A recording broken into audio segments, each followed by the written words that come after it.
My name is Michael from Waves, and today I'm sitting down with the beautiful Marcella Araica. Marcella, how are you? I'm good. How are you? I'm excellent. So, as you know, we filmed a little video asking for followers of your work. From the real people. Right, from the real people. To ask some questions, and we got a ton of questions. Okay, cool. I've got a few of them here. Okay. Are you ready? Of course. All right. The first one is from Adrian Morales de Mori. Do you mind talking about engineers or producers that have inspired you? Absolutely. So before I even got in the music business, I remember there was a name that stuck out to me, Manny Marroquin. And the reason why his name stuck out was because I'm a huge Alicia Keys fan.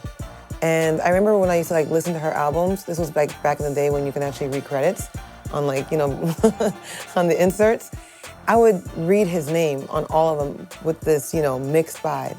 And I'm like, what is this guy? Who is this guy, And I was always just so curious. So as I started to get into the business and learn about engineering and what the mixer did, it struck a chord because I understood now. I understood what it all took, and I just thought he was brilliant. And of course, my mentor, Jimmy Douglas, who's an amazing producer and engineer from back in the late 70s. He's somebody that I've looked up to because all the music that I grew up on, he engineered it. Everything from the early Jodeci stuff to the Missy, to the Aaliyah, to the Genuine. All those mixes always, to this day, I listen to those songs with it's like the Holy Grail to me, even as references for me, because the way some of that stuff sits with him being able to mix with so much heavy production, but have these vocals sitting in such a great place, I learned from the best. Magic. Yeah. Kim Katz. Kim says, I have so many questions. Her first question is, do you have any advice for female engineers navigating the mixer-client relationship? And then she goes on to say, I get the vibe that sometimes my mixed clients don't always trust my ears and intuitions, or they have biases against females. We as women, we do have to work harder. And if we show any signs of, not weakness, but almost like we don't know what's going on, it probably shows up 10 times more than if it was someone else. Working with Timbaland, that was another legend. And we were working on the Under Construction album. So here he comes in the studio, and I'm connecting all his equipment, his keyboards and everything. And I remember him looking at me, and I'm on the ground, trying to plug things up. And I happen to look up, and he's looking at me, and he's just like, you don't know what you're doing. He's like, what are you doing? And I was just like, I do know what I'm doing. And he was just like, all right.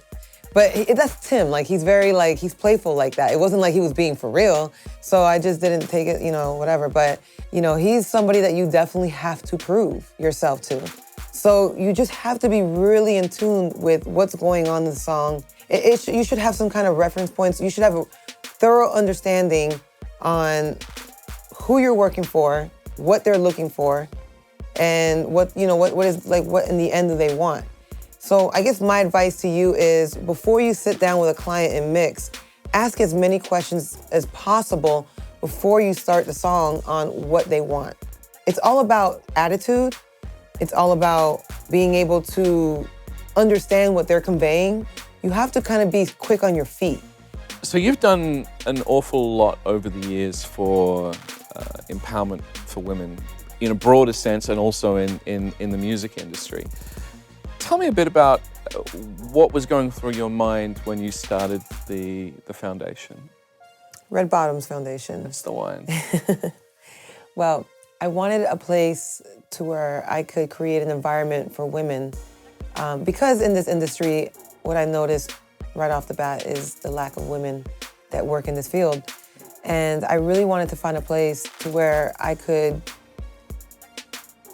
make women feel like you're not alone. So there's areas to where, we talk about and we speak, or I do workshops. It's definitely a safe haven for women to come and, have conversation. It's just an open format conversation and workshops to where they can learn. And whether it's asking a simple question or learning what's going on in the studio on equipment. We are just in a time where women are not afraid to just step up anymore. We're just like, you know what? We're not gonna sit behind. We're not gonna just be at home raising our children. We're gonna actually do it all because we can. Latifah Cleveland has a question. Hey, Latifah. How do you manage your work-life balance as an entrepreneur, mixing and recording engineer, and mother? How do you make it work? It's like, is there a central discipline on how you manage your day and your week? There's definitely a central discipline to how I manage my day. Everything has a schedule, every single thing, down to the time I wake up, the time breakfast needs to be done for my son, the time I leave the house to drop him off. I'm a workout fanatic, so I work out 5-6 days a week. So the time I walk into the gym has to be at a certain time.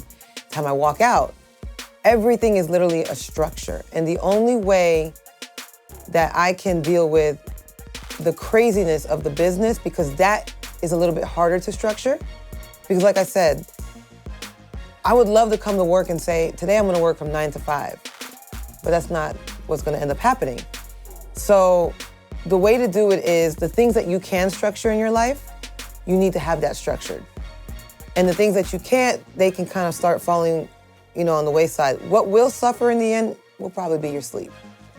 That's just the reality of it. Once you involve motherhood, that is where everything becomes very kind of structured.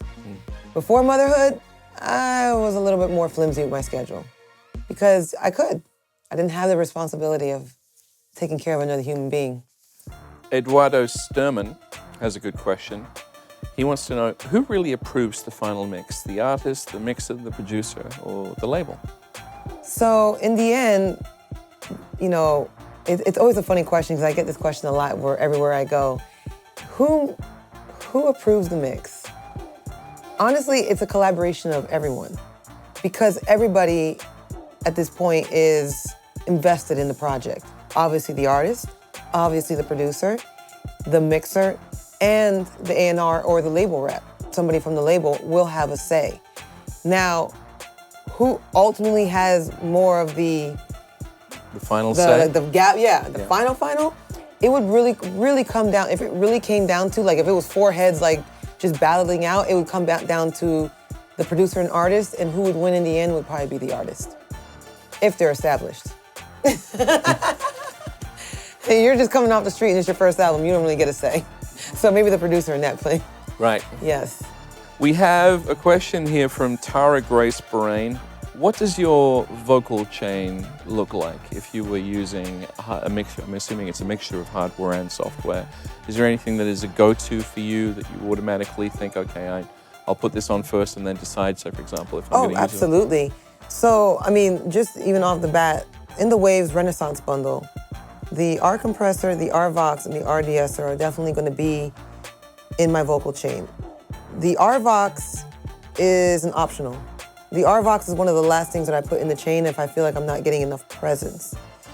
But outside of that, and maybe some EQs and stuff that I do, I will always, with vocals, I do use hardware. And that will be anything from my Neve 33609, my DBX 160s, my CO1Bs, which is a tube tech. Definitely, it's a combination of both.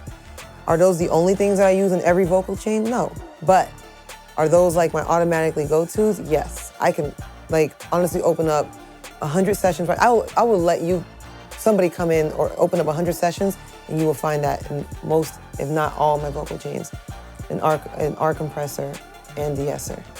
Rebel Artisan Productions. When stacking vocals, it tends to get harsh. Do you have any techniques for keeping the 1K to 5K range smooth? Yeah, it's called de-essing. Anytime you're dealing with vocals in the 1 to 5K, that is going to be that frequency that is just going to be the most bothersome. So you need to work on de-essing your vocals in that range. You can actually you could start off by sweeping, doing a nice sweep in the frequencies before you start to actually compress it.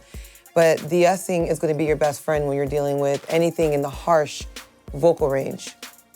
Jess Fenton has a question. Marcella, do the lyrics of the song ever dictate how you craft the vibe of the mix? Or rather, what role does the message of the song play when you're dealing with your mixing process?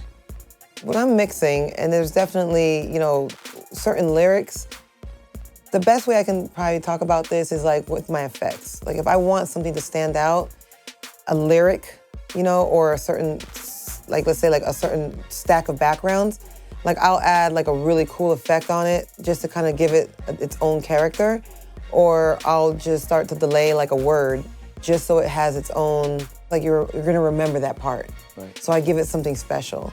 And depending on the lyric that it is, it's gonna be the type of delay that I use, or the type of song that I'm doing will be the type of song. If I want it to be like very sensual, then I'm gonna want it to be, I'm gonna want it to roll. If I want it to be more clubby, it's gonna be more faster. Like it's gonna have a more like, just cooler like alien type effect, or delay. Like it all depends, but yes, definitely lyrics come into play when it comes to the vibe of the mix, absolutely.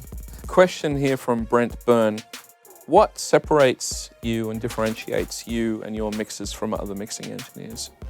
Based off of conversations that I have with other colleagues of mine, I feel like I approach mixes in a very non-technical, artistic way. I don't get caught up so much in what's going on technically. Like I don't overwhelm myself with, oh my God, the 200 hertz in this song is just, I just don't kill myself with like that, I understand that there's issues, but I find artistic ways to kind of translate that in my mind to make it beautiful or make it hot or make it hit hard. Because of that, I'm just not afraid to push the envelope. I'm not afraid to overload certain things. Like to me, I feel like that's what this bad boy is for, That's why I have one. Like I'm able to do things on a board that I can't do all in the box. So, I can get more aggressive. I like to get aggressive. Like that's part of my sound. Like I'm an aggressive mixer, I've said this in the past, but I do think of it as like painting on a canvas. When I do mix songs and every sound is a different color, even down to panning is a different stroke. It's like everything to me is like, is an art, and I'm painting a picture, but it's in sound. So, I've used the terminology of sound writing in the past, but that's basically what I do, and I approach mixing very artistically.